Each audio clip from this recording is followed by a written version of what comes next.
Chers collègues, cette délibération vise à prendre acte et approuver le bilan de la concertation concernant le projet de reconversion du site interarmé de Robert Picquet. Je ne vais pas réouvrir des livres d'histoire, mais engagé en 2012, le projet de regroupement sanitaire, de coopération sanitaire entre Bagatelle et l'hôpital interarmé Robert Picquet a trouvé sa concrétisation en 2016.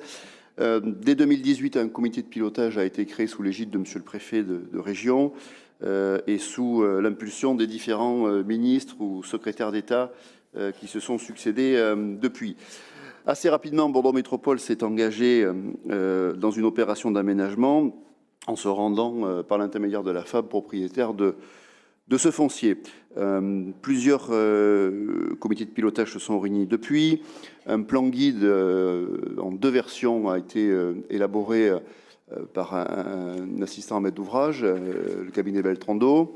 Ce plan guide version 2 donc, a fait l'objet d'une concertation publique réglementaire qui s'est déroulée entre le début du mois de septembre jusqu'à la fin du mois de décembre dernier. Plusieurs réunions publiques ont été organisées, plusieurs visites sur site. Bien que ce soit un site militaire encore, je souhaite souligner la coopération assez intéressante du service de santé des armées qui a permis à des riverains, à des associations d'entrer sur le site militaire de Robert Picquet pour s'imprégner un petit peu de ce site qui était pour certains habitants, même Villeneuve, assez énigmatique. Donc, le plan guide a été donc présenté à la population.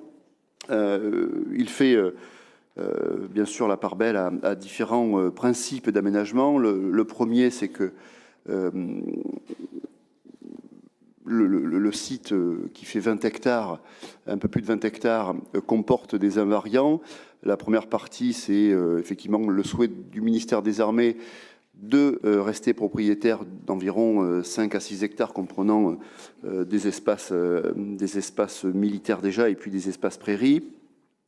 Le second grand axe de l'aménagement de ce foncier, c'est la part belle laissée à une partie arborée, naturelle et de parc, puisque 14 hectares seront conservés en espace vert, ouvert à la population, qu'elle soit talensaise, villenavaise ou béglaise. Et puis, le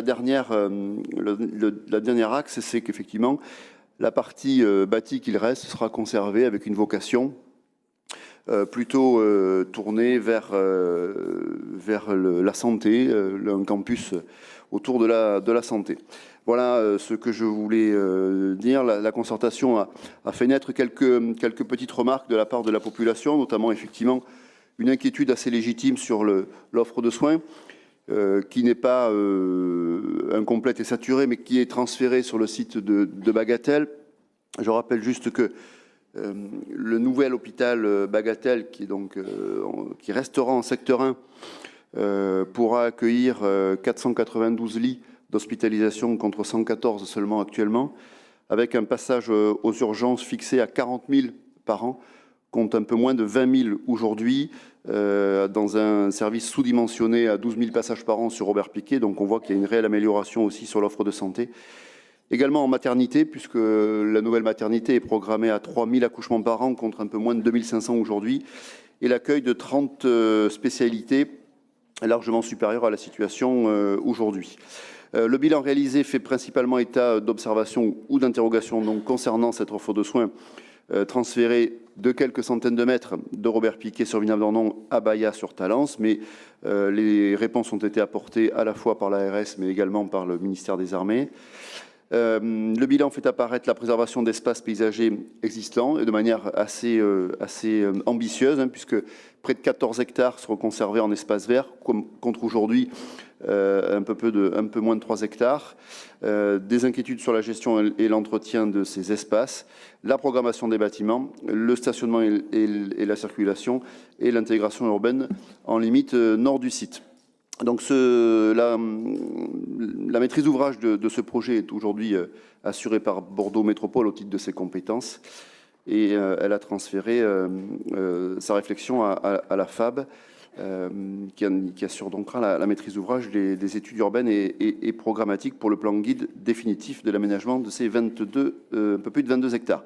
Le projet donc, urbain s'envisage à ce stade très ambitieux et particulièrement vertueux sur le plan environnemental et s'inscrit pleinement dans les orientations de l'État sur le volet zéro artificialisation nette et de la renaturation en ville et d'un horizon décarboné 2050. Il cherche à préserver au mieux et valoriser les espaces de nature et les bâtiments existants de grande qualité. Il prévoit donc peu de démolition et envisage la reconversion des bâtiments militaires existants pour accueillir une programmation attractive à vocation métropolitaine, principalement en faveur de l'emploi, avec une dominante d'activités et d'équipements et de formation, comme je dis tout à l'heure, dans la filière santé et médico-sociale. Voilà, je n'irai pas plus loin. Je voudrais vraiment remercier l'ensemble des services de Bordeaux Métropole et de la fabrique métropolitaine dans ce dossier très très important pour notre agglomération et avoir un remerciement appuyé pour Christine Boss qui pilote ce dossier depuis le début avec beaucoup d'écoute à notre endroit. Merci à vous.